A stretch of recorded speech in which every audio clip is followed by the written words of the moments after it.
So ಇವತ್ತು friends ನಾನು ಬಂಗುಡೆ ಫಿಶ್ ಕರಿ ಮಾಡುವ ಅಂತ ಅಂದ್ಕೊಂಡಿದ್ದೇನೆ. ಸೊ ಇದು ರಾತ್ರಿ ನೆನೆಸಿಟ್ಟಿದ್ದೇನೆ ನಾನು ಸೀಡ್ಸ್ ಎಲ್ಲ. ಸ್ವಲ್ಪ ಕೆಲವೊಮ್ಮೆ ನಾನು ಇದು ಕುಡಿಯೋದೇನು ಡೈಲಿ ಅಭ್ಯಾಸ ಇಲ್ಲ, ಆದರೂ ಕೆಲವೊಮ್ಮೆ ಕುಡಿತೇನೆ.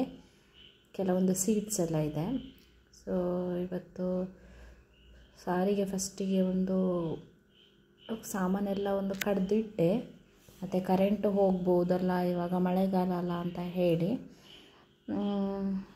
ಏನಿಲ್ಲ ಫ್ರೆಂಡ್ಸ್, ಸ್ವಲ್ಪ ಕೊತ್ತಂಬರಿ, ಸಾಸಿವೆ, ಜೀರಿಗೆ, ಮೆಂತೆ, ಸ್ವಲ್ಪ ಓಮ, ಸ್ವಲ್ಪ ಅರಿಶಿನ, ಮತ್ತು ಸ್ವಲ್ಪ ಹುಳಿ, ಮತ್ತು ಸ್ವಲ್ಪ ಕಾಳು ಮೆಣಸು ಹಾಕಬೇಕು. ಕಾಯಿ ಸಹ ಸ್ವಲ್ಪ ಹಾಕಬೇಕು. ಮತ್ತು ಸ್ವಲ್ಪ ಖಾರಕ್ಕೆ ಎಷ್ಟು ಬೇಕೋ ಅಷ್ಟು ಒಣಮೆಣಸು ಹಾಕಿ ಫುಲ್ಲು ನೈಸಾಗಿ ಕಡಿಬೇಕು ಫ್ರೆಂಡ್ಸ.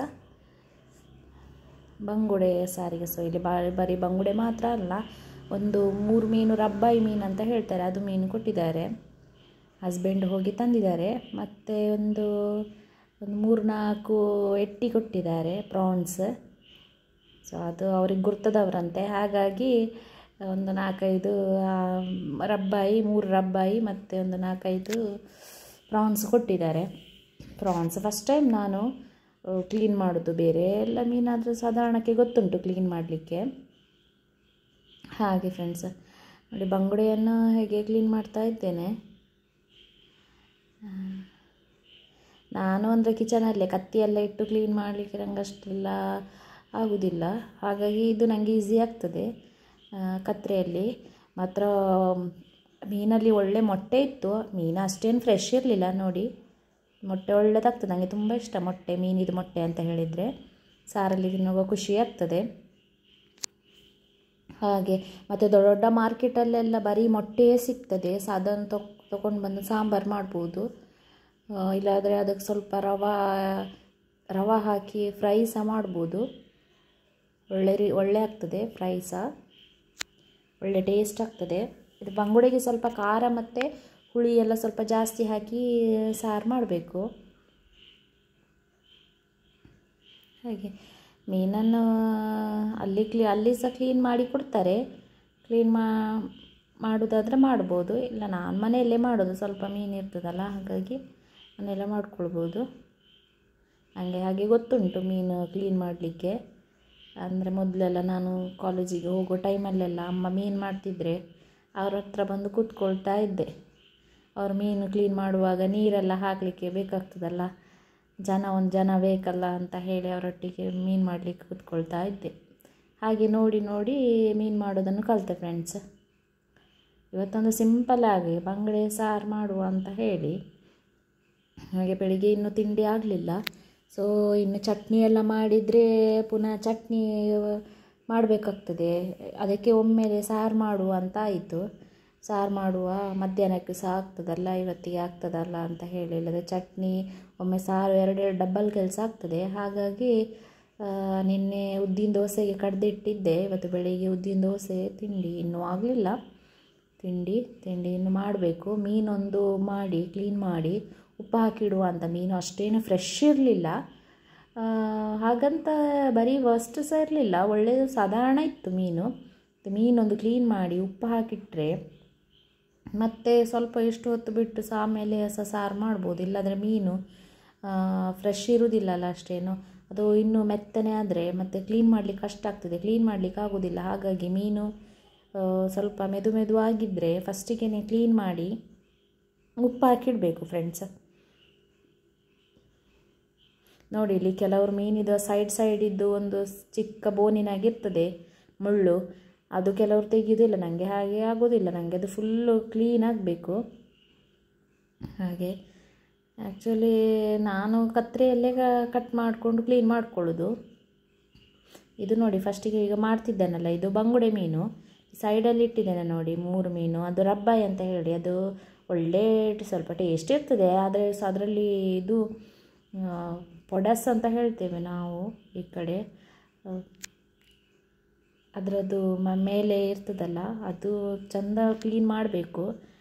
ಇಲ್ಲಾದರೆ ಸಾರಲ್ಲೆಲ್ಲ ಬಿಟ್ಕೊಳ್ತದದು. ಒಳ್ಳೆ ರೀತಿ ಕ್ಲೀನ್ ಮಾಡಬೇಕು.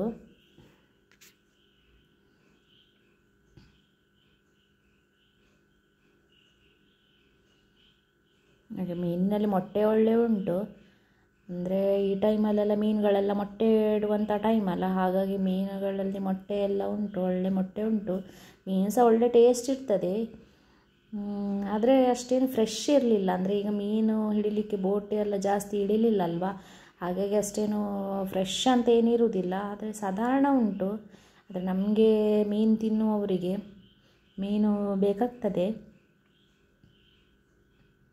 ಎಂತ ಆದರೂ ಸಹ ನಮಗೆ ಒಂದು ಮೀನು ತಿನ್ನುವ ಅಂತ ಆಗ್ತದೆ. ಚಿಕನ್ ಮೀನಿನ ಹಾಗೆ ಯಾವಾಗಲೂ ಚಿಕನ್ ತಿನ್ನಲಿಕ್ಕೆ ಆಗೋದಿಲ್ಲ. ಚಿಕನ್ ಅಷ್ಟು ವಾರದಲ್ಲಿ 1 ದಿನ ಅಷ್ಟೇ ಒಳ್ಳೆಯದಾಗೋದು, ಮತ್ತು ವಾರದಲ್ಲಿ 2-3 ದಿನ ಒಳ್ಳೆಯದಾಗೋದು. ಆದರೆ ಮೀನು ಹಾಗಲ್ಲ. ಮೀನು ಒಂದು ವಾರದಲ್ಲಿ 5 ದಿನ ಸಹ ತಿನ್ಬೋದು. ಮತ್ತು 2 ದಿನ ನಾವು ತಿನ್ನೋದಿಲ್ಲ, ಸೋಮವಾರ ಮತ್ತು ಶುಕ್ರವಾರ ನಾನ್ ವೆಜ್ ತಿನ್ನೋದಿಲ್ಲ. ಹಾಗೆ ನೋಡಿ, ಇದರಲ್ಲಿ ನೋಡಿ ಪೊಡಸು ತುಂಬ ಉಂಟು. ಒಳ್ಳೆ ರೀತಿ ಕ್ಲೀನ್ ಮಾಡಬೇಕು. ರಬ್ಬಾಯಿ ಮೀನು ಅಂತ ಹೇಳಿ ತುಂಬ ಪೊಡಸಿರ್ತದೆ.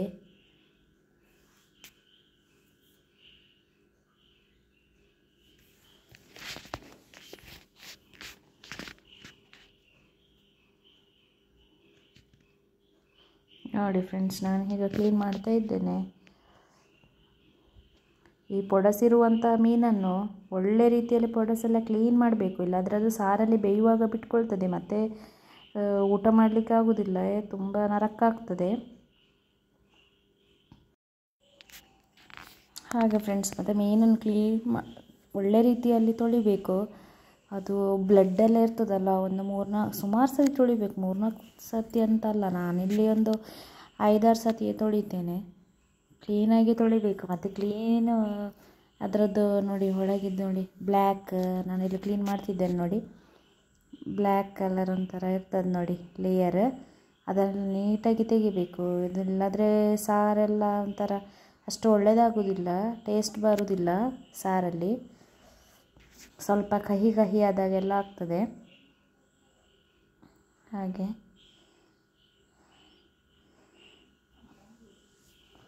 ಮೀನನ್ನು ನಾನು ಕಟ್ ಮಾಡಲಿಲ್ಲ, ಇಡೀ ಮೀನು ಇಟ್ಟಿದ್ದೇನೆ. ಯಾಕಂದರೆ ಅದು ಮೀನು ಆಲ್ರೆಡಿ ಸ್ವಲ್ಪ ಸ್ಮೂತ್ ಉಂಟು, ಮತ್ತು ಇನ್ನು ಕಟ್ ಮಾಡಿದರೆ ಎಲ್ಲ ಸಾರಲ್ಲಿ ಬೇಯಿಸುವಾಗ ಎಲ್ಲ ಹಾಳಾಗ್ತದಲ್ಲ ಅಂತ ಹೇಳಿ ಹಾಗೆ ಇಡೀ ಮೀನನ್ನು ಇಟ್ಟೆ. ಇದು ಇಷ್ಟು ಮೀನು 100 ರೂಪಾಯಿಗಿದ್ದು ಮೀನು, 100 ರೂಪಾಯಿಗೆ ಇಷ್ಟು ಮೀನು ಕೊಟ್ಟಿದ್ದಾರೆ. ಹಾಗೆ ಫ್ರೆಂಡ್ಸ್ ನೋಡಿ, ಇಲ್ಲಿ ಒಳಗಿಂದ ನೋಡಿ ಮೀನಲ್ಲಿ ಹೊಟ್ಟೆ ಹತ್ರ ಫುಲ್ ಬ್ಲ್ಯಾಕ್ ಕಲರಲ್ಲಿ ಇರ್ತದಲ್ಲ, ಅದನ್ನು ಒಳ್ಳೆ ರೀತಿ ಕ್ಲೀನ್ ಮಾಡಿ ತೊಳಿಬೇಕು. ಮತ್ತು ಈ ಬಂಗುಡೆ ಮೀನಿಗೆ ಸ್ವಲ್ಪ ಉಪ್ಪು, ಇದು ಹುಳಿ, ಖಾರ ಎಲ್ಲ ಸ್ವಲ್ಪ ಜಾಸ್ತಿ ಹಾಕಬೇಕು. ಕಾಯಿ ಸ್ವಲ್ಪ ಕಡಿಮೆ ಹಾಕಬೇಕಾಗ್ತದೆ. ಅದಕ್ಕೆ ಯಾವುದೇ ಮೀನು ಸಾರಿಗಾಗಲಿ ಕಾಯಿ ಸ್ವಲ್ಪ ಕಡಿಮೆ ಹಾಕಿದರೆ ಒಳ್ಳೆಯದು. ಕಾಯಿ ಜಾಸ್ತಿ ಹಾಕಿದರೆ ಸಾರಷ್ಟು ಒಳ್ಳೆಯದಾಗೋದಿಲ್ಲ, ತರಕಾರಿ ಸಾರಾಗಿ ಆಗ್ತದೆ. ಮೀನು ಸಾರು ಯಾವಾಗಲೂ ಒಳ್ಳೆ ಖಡಕ್ಕಾಗಿ ಹಾಕಬೇಕು, ಹಾಗಿದ್ದರೆ ಮಾತ್ರ ತಿನ್ನಲಿಕ್ಕೆ ಆಗೋದು. ಮತ್ತು ಮೀನು ಸಾರು ಮರುದಿನ ಸಹ ಇಟ್ಟರೆ ಟೇಸ್ಟ್ ಆಗ್ತದೆ.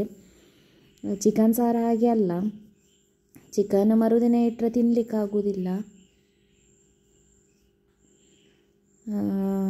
ಮೀನು ಸಾರು ಹಾಗಲ್ಲ, ಮಣ್ಣಿನ ಪಾತ್ರೆಯಲ್ಲಿ ಮಾಡಿದರೆ ಮೀನು ಸಾರು ತುಂಬ ಟೇಸ್ಟ್ ಆಗ್ತದೆ ಫ್ರೆಂಡ್ಸ್.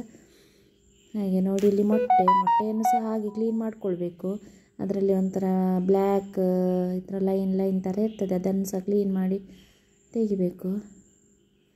ಪ್ರಾನ್ಸ್ ನೋಡುವಾಗ ದೊಡ್ಡ ಥರ ಕಾಣ್ತು, ಮತ್ತು ಕ್ಲೀನ್ ಮಾಡುವಾಗ ಏನೂ ಇಲ್ಲ.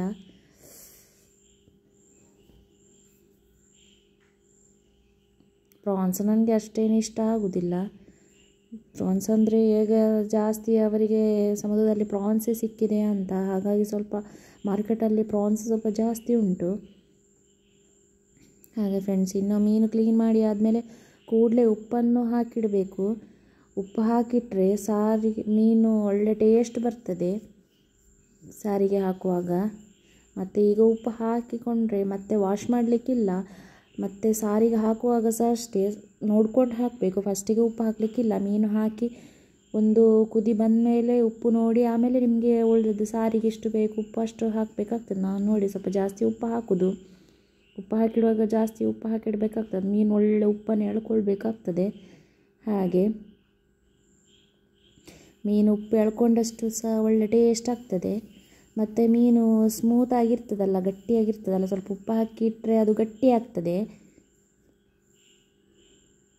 ಒಳ್ಳೆ ರೀತಿ ಒಂದು ಮಿಕ್ಸ್ ಮಾಡಿ ಇಲ್ಲಿ 1-1.5 ಸ್ಪೂನ್ ಆಗುವಷ್ಟು ಹಾಕಿಟ್ಟಿದ್ದೇನೆ.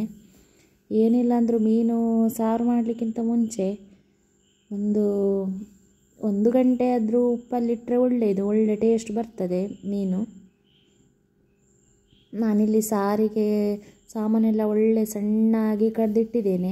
ನೈಸಾಗಿ ಕಡಿಬೇಕು ಫ್ರೆಂಡ್ಸ್. ಮತ್ತು ಜರಿ ಕಡಿದ್ರೆ ಅಷ್ಟು ಒಳ್ಳೆಯದಾಗೋದಿಲ್ಲ. ಮತ್ತು ಸಾರು ಸಹ ಅಷ್ಟೇ, ತುಂಬ ದಪ್ಪ ಇಡಬಾರ್ದು ಮೀನು ಸಾರು.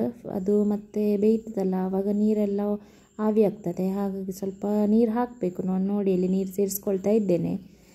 ಮತ್ತು ಕೆಲವರಿಗೆ ಅಷ್ಟು ನೀರು ಸಹ ಇಷ್ಟ ಆಗೋದಿಲ್ಲ. ನಮ್ಮನೇಲಿ ನೀರು ಮಾಡೋದಿಲ್ಲ, ನಾರ್ಮಲಾಗಿ ನೋಡಿ ನಾನಿಲ್ಲಿ. ಮತ್ತು ಇದಕ್ಕೆ 1 ನೀರುಳ್ಳಿ ಮತ್ತು ಸ್ವಲ್ಪ ಸಣ್ಣದಾಗಿ ಶುಂಠಿ, ಕೆಲವರು ಕಡಿಲಿಕ್ಕೆ ಹಾಕ್ಕೊಳ್ತಾರೆ. ನಾನು ಶುಂಠಿ ಸಣ್ಣದಾಗಿ ಹೆಚ್ಚಿ ಹಾಕ್ಕೊಳ್ಳೋದು ಮೀನು ಸಾರಿಗೆ. ಆವಾಗ ಅದು ತಿನ್ನಲಿಕ್ಕೆ ಸಿಗ್ತದಲ್ಲ ಊಟ ಮಾಡುವಾಗ, ಅದು ಒಳ್ಳೆಯದಾಗ್ತದೆ, ಟೇಸ್ಟ್ ಆಗ್ತದೆ. ಮಾತ್ರ ಸಣ್ಣ ಮಾಡಿ ಕಟ್ ಮಾಡಿ ಹಾಕ್ಕೊಳ್ಬೇಕು, ತುಂಬ ಚಿಕ್ಕದಾಗಿ. ಈಗ ನಮಗೆ ಎಷ್ಟು ನೀರು ಬೇಕು ಅಷ್ಟು ನೀರೆಲ್ಲ ಸೇರಿಸ್ಕೊಂಡು ಹದ ಮಾಡಿಕೊಳ್ಬೇಕು. ನೋಡಿ ಈಗ ಒಂದು ಒಳ್ಳೆ ಕೊದಿ ಬಂತು. ಮುಚ್ಚಿಟ್ಟು ನಾನೀಗ ಚೂರು ಉಪ್ಪು ಹಾಕಿದ್ದೇನೆ, ಯಾಕಂದರೆ ಮತ್ತೆ ಅಲ್ಲಿ ಮೀನು ಉಪ್ಪು ಎಳ್ಕೊಂಡಿದೆಯಲ್ಲ, ಜಾಸ್ತಿ ಹಾಕಿದರೆ ಮತ್ತು ಉಪ್ಪು ಜಾಸ್ತಿ ಆಗ್ತದೆ, ತಿನ್ನಲಿಕ್ಕಾಗೋದಿಲ್ಲ, ಒಳ್ಳೆಯದಾಗೋದಿಲ್ಲ. ಹಾಗಾಗಿ ಒಳ್ಳೆ ರೀತಿ ಕುದಿ ಬಂತು ನೋಡಿ. ಮಸಾಲೆ ಫಸ್ಟಿಗೆ ಒಳ್ಳೆ ರೀತಿ ಕುದಿ ಬರಬೇಕು. ಆ ಮಸಾಲೆಯ ವಾಸನೆ ಎಲ್ಲ ಹೋಗಬೇಕು, ಹಸಿ ವಾಸನೆ ಎಲ್ಲ. ಆಮೇಲೆ ಮೀನು ಹಾಕೋದು.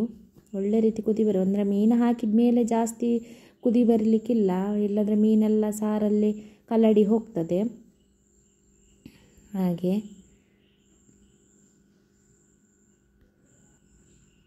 ಇದು ನೋಡಿ ಮಸಾಲೆಯಲ್ಲಿ ಒಳ್ಳೆ ಅದು ನೊರೆ ಎಲ್ಲ ಕಡಿಮೆ ಆಗಿದೆ. ಹಾಗಿದ್ದರೆ ಮಸಾಲೆ ಒಳ್ಳೆ ಕುದ್ದಿದೆ ಅಂತ ಲೆಕ್ಕ. ಮಸಾಲೆ ಹಸಿ ವಾಸನೆ ಎಲ್ಲ ಹೋಗಿದೆ ಅಂತ ಆಯಿತು. ಸೊ ಹಾಗಾಗಿ ಮೀನನ್ನು ಹಾಕ್ಬೋದು. ಈಗ ನಾನೀಗ ಮೀನನ್ನು ಹಾಕ್ತಾ ಇದ್ದೇನೆ. ಮೀನು ಹಾಕಿದ ಮೇಲೆ ಸಹ ಸೌಟೆಲ್ಲ ಹಾಕಿ ಜಾಸ್ತಿ ತಿರುಗಿಸಬಾರ್ದು, ಇಲ್ಲಾಂದರೆ ಮೀನೆಲ್ಲ ಕದಡಿ ಹೋಗ್ತದೆ ಫುಲ್ಲು, ಅದಷ್ಟು ಒಳ್ಳೆಯದಾಗೋದಿಲ್ಲ. ಮೀನು ಹಾಕಿ ಒಂದೇ ಕುದಿ ಸಾಕಾಗ್ತದೆ. ಇದು ಏನೋ ಅಷ್ಟು ದೊಡ್ಡ ಮೀನೇನಲ್ಲ, ಹದ ಸೈಜಿದ್ದು. ಹಾಗಾಗಿ ಒಂದು ಕುದಿ ಸಾಕಾಗ್ತದೆ. ಮತ್ತೆ ಮುಚ್ಚಿಟ್ಟು ಆಫ್ ಮಾಡಿ ಮತ್ತು ಅದರಲ್ಲೇ ಇದರಲ್ಲೇ ಬೇಯ್ತದದು. ಹಾಗೆ ಈ ಥರ ಒಂದು ಮೀನು ಸಾರು ಮಾಡಿ ನೋಡಿ ಫ್ರೆಂಡ್ಸ್, ಒಳ್ಳೆ ಟೇಸ್ಟ್ ಆಗ್ತದೆ. ನಾನು ಇನ್ನೊಮ್ಮೆ ಇದನ್ನು ಡೀಟೇಲಾಗಿ ಸಾಮಾನೆಲ್ಲ ಎಷ್ಟೆಷ್ಟು ಹಾಕ್ತೇವೆ ಅಂತ ಹೇಳಿ ಬೇಕಿದ್ದರೆ ಕಮೆಂಟ್ ಮಾಡಿ, ಇನ್ನೊಮ್ಮೆ ಡೀಟೇಲಾಗಿ ತೋರಿಸ್ತೇನೆ.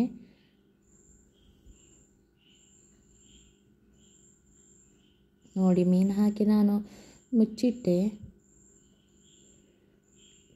ಒಂದು ಕುದಿ ಬಂತು ನೋಡಿ. ಈಗ ಮೀನೆಲ್ಲ ಹಾಕಿದ ಮೇಲೆ ಸಾರು ಸಹ ಸ್ವಲ್ಪ ದಪ್ಪ ಬಂದಿದೆ. ಮೀನು ಸಾರು ಇಷ್ಟು ದಪ್ಪ ಇದ್ದರೆ ಒಳ್ಳೆಯದು, ಜಾಸ್ತಿ ದಪ್ಪ ಆದರೂ ಸಹ ಒಳ್ಳೆಯದಾಗೋದಿಲ್ಲ. ಅಂದರೆ ನಮಗೆ ಈಗ ಬೆಳಿಗ್ಗೆಗೆ ದೋಸೆಗೆ ಮೀನು ಸಾರು ಹಾಕ್ಕೊಂಡು ತಿನ್ನುವ ಅಂತ ಹೇಳಿ. ಹಾಗೆ ನೋಡಿ ಮೀನು ಆಲ್ರೆಡಿ ಬೆಂದಿದೆ. ಈಗ ನೀವು ಉಪ್ಪೆಲ್ಲ ಒಮ್ಮೆ ಚೆಕ್ ಮಾಡ್ಕೊಳ್ಬೇಕಾಗ್ತದೆ ಸಾರಿಗೆ. ಮೀನಿಗೆ ಉಪ್ಪು ಒಳ್ಳೆ ಹಿಡ್ದಿರ್ತದೆ, ಯಾಕಂದರೆ ಉಪ್ಪು ಹಾಕಿದ್ದೇವಲ್ಲ ನಾವು 1.5 ಸ್ಪೂನ್ ಆಗುವಷ್ಟು. ಉಪ್ಪು ಸಾರಿಗೆ ರಸಕ್ಕೆ ನೋಡಬೇಕು ನೀವು ಉಪ್ಪು ಸಾಕಾಗ್ತದಾ ಇಲ್ಲೋ ಅಂತ ಹೇಳಿ. ಇಲ್ಲಿ ಉಪ್ಪು ನೋಡಿದೆ.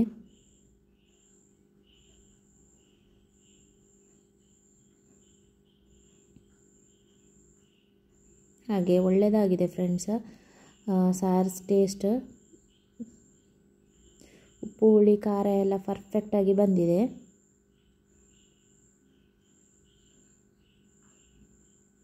ನೋಡಿ ಈ ಥರ ಒಮ್ಮೆ ಟ್ರೈ ಮಾಡಿ ನೋಡಿ ಬಂಗುಡೆ ಮೀನು ಸಾರನ್ನು. ನಾನು ಒಮ್ಮೆ ಡೀಟೇಲಾಗಿ ಹೇಳ್ತೇನೆ. ಒಮ್ಮೆ ಈ ಕಡೆ ಚಹಾ ಆಗ್ತಾ ಉಂಟು ಫ್ರೆಂಡ್ಸ್. ನಾವಿನ್ನು ಚಹಾ ಕುಡಿಲಿಲ್ಲ, ಅಂದರೆ ಒಟ್ಟಿಗೆ ದೋಸೆ ಮೀನು ಸಾರು ಒಟ್ಟಿಗೆ ಚಹಾ ಒಟ್ಟಿಗೆ ಅಂತ ಹೇಳಿ ಲೇಟ್ ಆಯಿತು. So okay friends, thank you. ನೋಡಿ, ಬೆಳಗ್ಗೆದ್ದು ತಿಂಡಿ ಹೀಗೆ ಟ್ರೈ ಮಾಡಿ ಒಮ್ಮೆ ನೀವು. ಓಕೆ ಫ್ರೆಂಡ್ಸ್, ಬಾಯ್.